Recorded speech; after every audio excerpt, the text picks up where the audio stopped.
Good Monday morning, my people. Good Monday morning. I hope everybody had a great weekend, and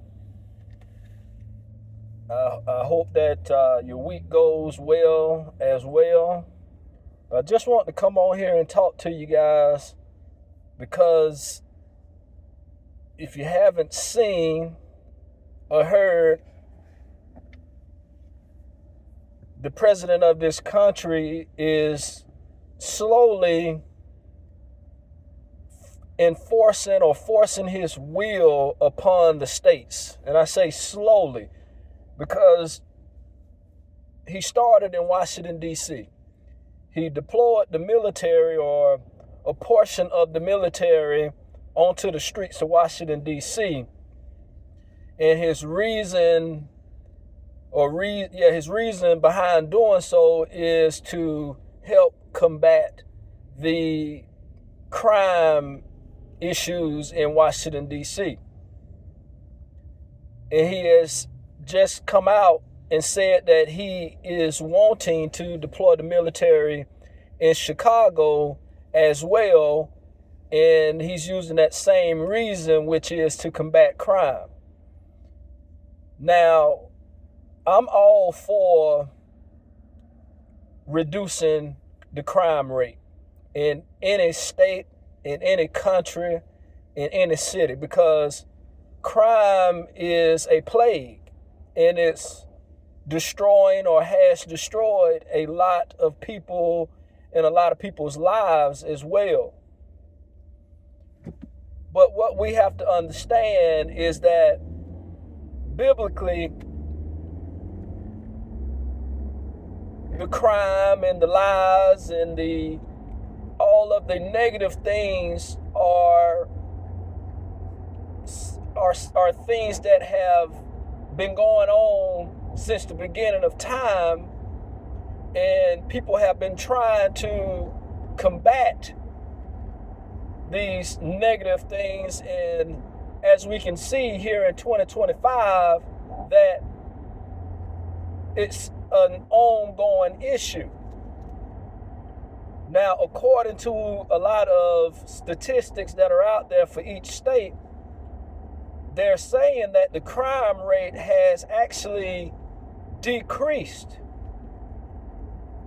I know here in Atlanta, the metro area, they state that the crime rate has decreased. They also said the same thing for Washington, D.C. But yet, and still, this president decided to deploy the military. So, my thing is that you cannot stop crime. You cannot end violence, no matter how hard, how much you try. It's just something that you cannot do. I grew up in the 80s, the 90s, early 2000s as far as growing up and becoming a man. I say that because I was around during the crack epidemic when crime increased significantly in all major cities, even not even just major cities, but in all cities and all places, in which here in Atlanta had, it was for a couple of years there considered the murder capital, in which when you have a city that has the highest number of murders in the United States, they consider that the murder capital. So that's where that definition comes from. But it was mostly in part to the crack epidemic. We had people coming in from Miami, bringing the drugs into the city and all these things. But yet we see here today that drugs have gotten even worse. These people are using fentanyl, and you see people like zombies on the side of the road, literally bent over but not falling on the ground, which is just it's interesting to me to a certain extent. But my point is that you had all of these different wars that have been implemented in this country, the drug war and all, and to help fight crime and these things, but yet we see here today that truly nothing has changed. And so I say all of that because by by deploying the military in the cities, that's not going to stop these criminals from committing crimes. And I'm not trying to use that criminal title and bad mouthing about, because I've done things to where I have been considered a criminal in my past. So we all have the option to change and to do things differently and to do things properly. But like I say, you see on many occasions where people are willing to have all full-fledged shootouts with the police, with SWAT teams. And so what makes this president think that because you have a title slightly different from being a police to being a military officer, whatever they're described as, a colonel or a corporal or whatever they describe them as, and your uniform looks differently? What makes him think that these people are not willing to go to war with the military as well? Because they are. Let's look at it as well from this perspective. The military has been in the Middle East for as long as I can remember. I remember as a child watching the news, and we had the Gulf War going on, and you had Saddam Hussein, and they're fighting against these people, and this was when I was a child. And so here we are now in 2025, and we still have to have a military presence in the Middle East. But that's not stopping the people in the Middle East from conducting the crimes and the things that they're wanting to do. So it's not going to stop the crime here in the United States by deploying the military. You go to a place like Chicago, to where these young men and women in Chicago, they have taken it to another level as far as the rate of shootings and the crimes that they're committing there. And so when the military comes in, these guys are just going to turn their guns on the military. So now we have people that more so should be protecting the borders of this country being killed in their own country. It's enough that these young men and women are going overseas and having to lose their lives in order to try and protect this country. But then they come here and they lose their lives because you have a so-called commander-in-chief that's willing to put these people into the line of fire in order to push his agenda, which I'm going to get to. So deploying the military is not going to make a big difference. It may help to a certain extent. It may make some people feel safer, but then you have that false sense of security because you think because the military is there that you are now safer than what you were before. And so you let your guard down, and that's when things tend to happen, when you let your guard down.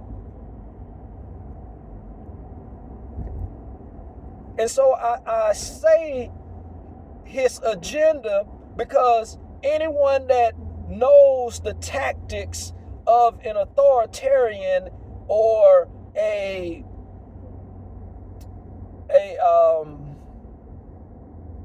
communist leader, you know that they use the military as a weapon against their own country, against their own citizens.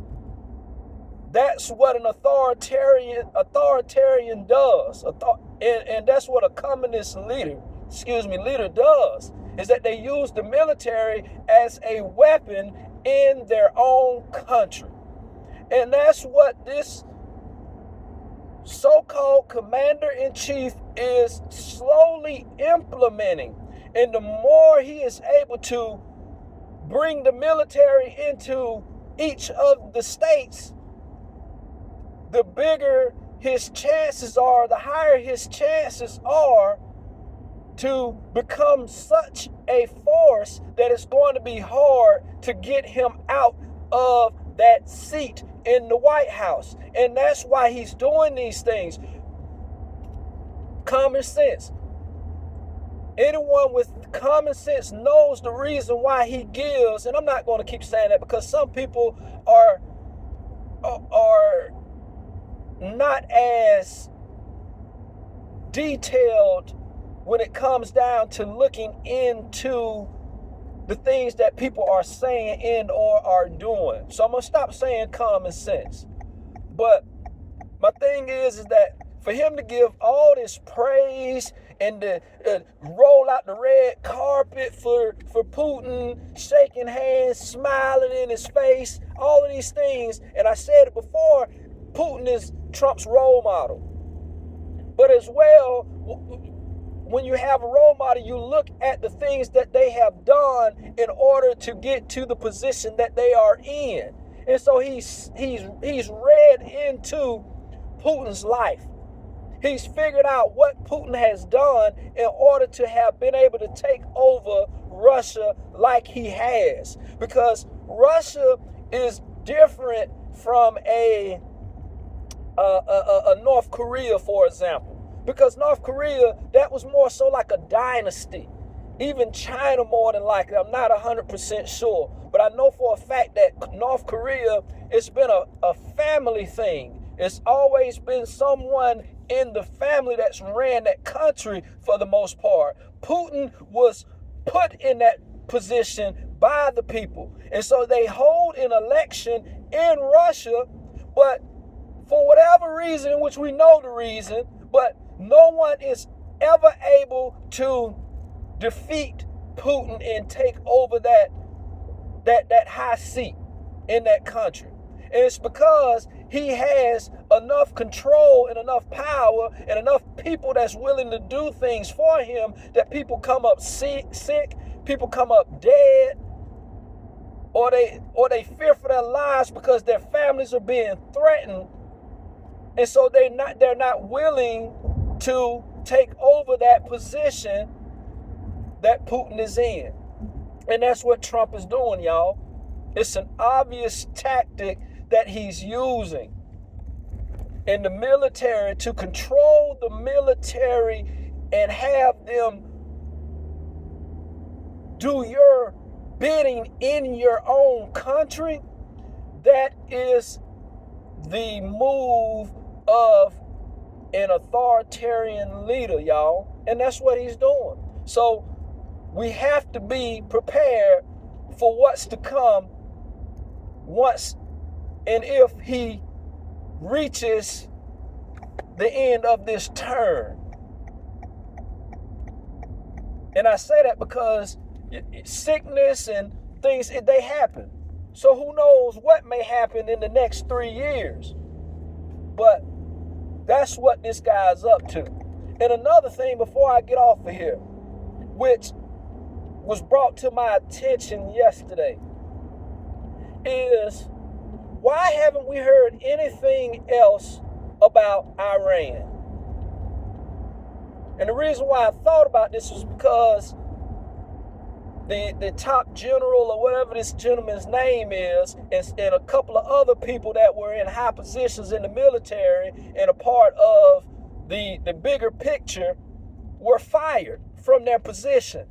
And the high general guy, whatever his title was, he got fired because he said something in opposition of or differently from what this president said when it came to Iran. Because we all heard when that bombing occurred of the nuclear facilities in Iran that they were obliterated in Trump's terminology. He said that their facilities were completely obliterated, meaning that they were demolished, that they are no more, that they cannot be used anymore. But the facts are coming from the military itself, who has all of the intel, who knows a lot more than what this president is telling the people of this country, is that that did not happen, that the nuclear facilities were only set back so many months, that they were not destroyed. They weren't even set back years. They were only set back months, meaning that they more than likely are back to doing what they were doing prior to the bombing occurring. And so with that being said, Iran is sitting quietly like a lion that's stalking its prey, y'all. It's hiding. It's camouflaging itself right now as far as what Iran is doing, waiting for the United States to turn its back and not even really think about what occurred here recently. And that's when they're going to attack us, y'all.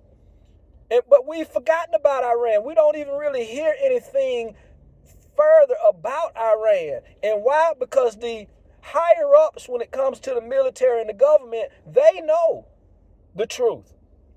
But they're hiding the truth from us. But we need to know the truth. We need to know that Iran has not gone anywhere. And because of what this president has done, the threat of a nuclear war has basically been upgraded. Because the possibilities are now a little bit higher because of what he chose to do. And I'm not saying Iran has the capabilities to defeat the United States. But if Iran partners with China, then that probability is a lot higher. Because we know that Iran and China, before this bombing occurred, had made a deal based off of several different things, but they had a deal with one another. They are in partnership with one another. And the military is a part of that agreement. So if the military is a part of that agreement and Iran goes to war with the United States, then China, unless they back out of the deal, has no other choice but to step in as well and help fight that war. So y'all, let's open our eyes and not continue to sleep on the things that have happened, because you now have the distraction of Epstein and the military and other things that are being used to take our attention away from what truly could be damaging to us, which if a war was to occur, especially a nuclear war, we wouldn't even be having a second thought about anything related to Epstein. We wouldn't even be thinking about how much the groceries have gone up, because they have gone up. And you had a president that's in here that said that he was going to lower the prices of groceries. He was going to do this, he was going to do this, and he was going to do all of this in a matter of his first week in office. And here it is now, y'all.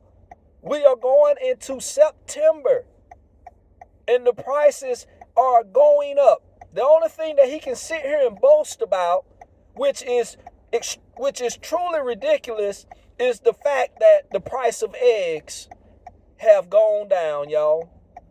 So I guess the only thing that we should be eating and buying from the grocery stores are eggs. We shouldn't buy anything else, no milk, no bread, none of that. Only thing that we should be eating are eggs, y'all. Come on, man. We can't let this guy continue to just bamboozle this country, y'all, because that's what he's doing. And he's sitting in the White House with that hat on,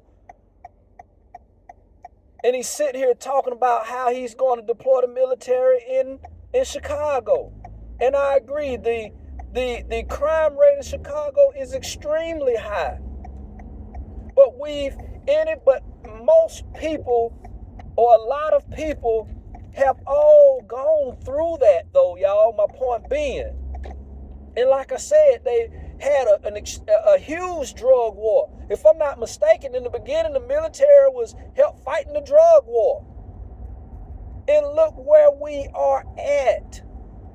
So for him to think that the military is going to stop the crime in Chicago, the guy, he's out of touch with reality. And he truly is. You can tell he's out of touch with reality by the way that he speaks. Certain things and certain words that he uses shows that he's truly out of touch with the reality of things. For you to say that you're ending a war that you have nothing to do with, you didn't start the war, you're not a leader in either of those two countries, that shows that you are out of touch, sir. Now, if it was a war between the United States and another country, then yeah, it makes sense for the leader of that country to say that he's going to end the war because it's your country. It needs to be Putin saying that he's going to end the war. But the politicians, because I had a video showing that Clinton lady, they're out of touch with reality. I don't know if it's the alcohol, they drinking too much alcohol and getting drunk. I don't know what it is. But they don't see the truth with their eyes, y'all. It's all smoke and mirrors with them. But I just had to come on here and say something about that because we all need to be prepared. If you live in any major city, especially if your city has a high rate of minorities, and I hate to call ourselves that, but if you have a high rate of black and brown people, be prepared, because if if they're going to continue to allow him to deploy the military in any state that he wants to, then those are going to be the areas that he's going to do it in first, because he thinks that and I'm not racist, so excuse my terminology when I say this, but he thinks that these rednecks and these other what they call them, hickeys or whatever, hicks, I'm sorry, thinks that they aren't as bad. He's ignorant, because all of these mass shootings that are being done. We recently had a shooting, which thankfully no one was killed other than the shooter, but we recently had a mass shooting here in Atlanta where a guy went and shot up the CDC. And yes, it was a white guy. The school shooting that happened here, where several of these children died and teachers died, it was a white child. But yet, they want to always make it out to seem like it's the inner city with the brown and black people where all of the violence occur. That's the only thing that they focus on. And so a place like Atlanta, Washington, D.C., possibly St. Louis, Missouri, over in several places in California, certain places in Florida, we have to be prepared, y'all, because he is going to try and deploy the military in areas where there is a higher population of brown and black people. But we know it wasn't a majority brown and black people that went to the White House and several police officers' lives were lost. We know that wasn't the case. We know it wasn't a brown or black person here in Atlanta that bombed the Olympics. We know it wasn't a white or a brown, black or a brown person, I'm sorry, that bombed in Oklahoma and all these other mass shootings. But once again, it's truly not about race with me, y'all. But I hate the fact that it's being overlooked that it's about race with this president, believe it or not. No matter how much he take pictures with the black people and this and that and the third, it is about race with him. It's about protecting his kind. But y'all take it easy out there. I done made it into work, and I'll talk to y'all soon.